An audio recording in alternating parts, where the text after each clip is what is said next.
Hi guys, welcome to another episode of Living Life at LifeU. I am your host, Dr. Veronica Garcia, and today we're joined by one of our beautiful librarians at the university, Ms. Geetha Sridaran. Hi, welcome. Hi. How you doing today? Doing great. Thank you for having me. I'm so happy to have you.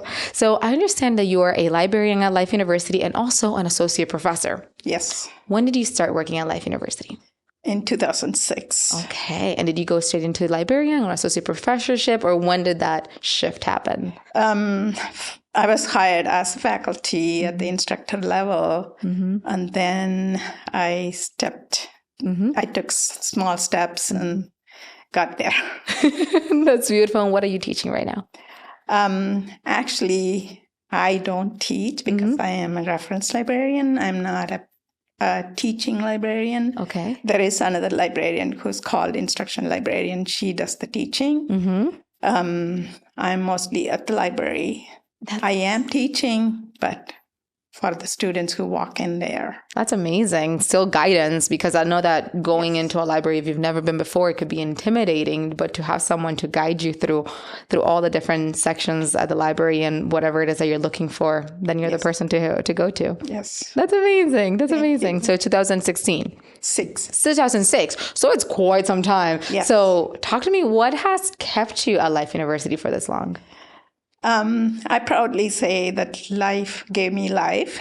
That's beautiful. When I first started here, it was a little intimidating because I started really late after graduating. But thanks to all the directors who were there at the time who promoted and encouraged me, and also the administrators, I stepped into the committee services, and that's how I got to know how I can put a process in place for library faculty to get promotion. So I'm very proud of that. Yeah. Yes. And it was baby steps, but it's still in progress. Of course. So it has gone through a lot of changes. So that's beautiful. And you're driving a lot of those changes. Yes. That's amazing. I participate in the committees, and we keep making changes to that. And I'm glad to know that those changes are working, and because I went through the process twice. Exactly. Yeah. So you're putting in the work. Yes. You're getting the process and the steps. You're going through those steps by yourself and also seeing the results. Yes. How beautiful. Full circle for you. Thank you. And I hope future librarians will take advantage of that. Absolutely. Absolutely. So you mentioned that you got involved with community. I know that you were one of the pillars at the university in terms of community involvement with the senior program at Life University, as well as Safe Space. Talk to me about those. When I say community service, there were already other people who were doing all those things. Yeah. Dr. Stephanie Sullivan runs, or she's in charge of the senior program here. So I kind of talked to her about it, and then saw my opportunity to apply for a funding that is available for librarians. And it worked out great. And she really helped me to facilitate all of that.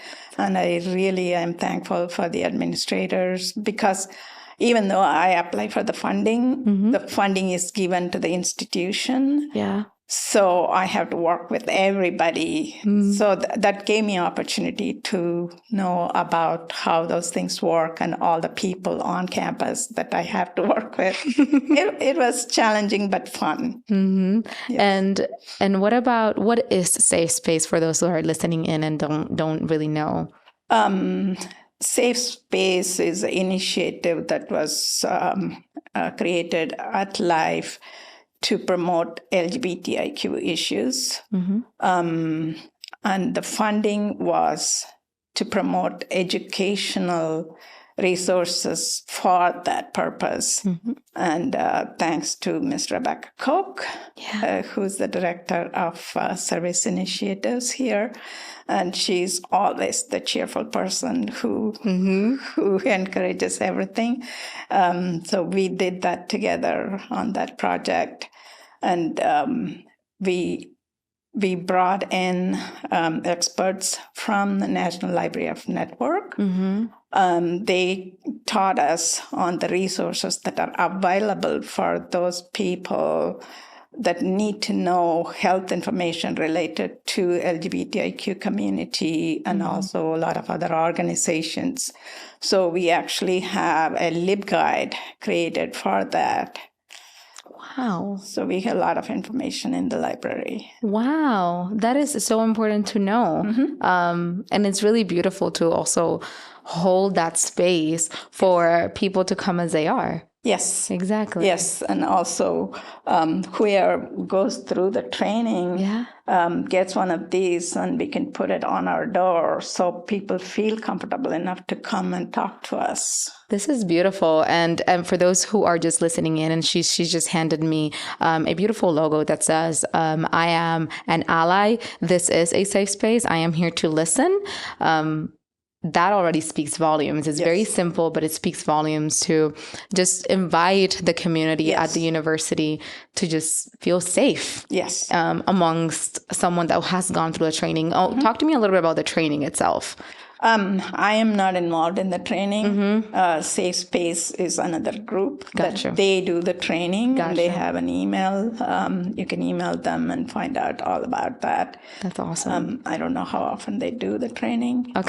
Okay. I love it. So we should probably then work on to getting someone from Safe Space here. Yes. I love that. And I do want to talk to you about the National Institutes of Health. Yes. Okay. So talk to me about your involvement. Talk to me about how it has been impacting the Library of Life University and its involvement. Yes. When I said I step outside of the library community, outside of the campus, I was participating in outside communities. I'm in outside library meetings. It was Atlanta Area Health Science Library Consortium. Yeah. Now it grew, and now it's part of the Georgia Library Consortium. Yeah. So when I go to the meetings, it happens in different locations. So I got to know the other libraries, how they operate, and the librarians. And that's how I found out about the funding opportunity from the national level. So that's what I attempted, and I'm proud of that. Very proud of that. Absolutely. Congratulations, ma'am. That's awesome. Thank you. And we talked a little bit about it before we started recording, but can you talk about banned books? What does it mean? And talk to me a little bit about that specific statement, I guess. Banned books is a big topic. A lot of people come up with reasons to ban a lot of books based on their own opinion. And I feel like that's restricting knowledge.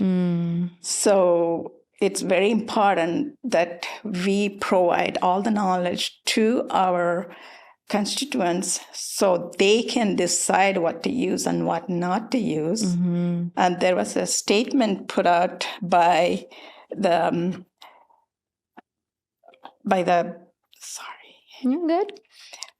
director of the ALA office for intellectual freedom. She said, "This is a dangerous time for readers and the public servants who provide access to reading materials. Readers, particularly students, are losing access to critical information, and librarians and teachers are under attack for doing their jobs." Wow.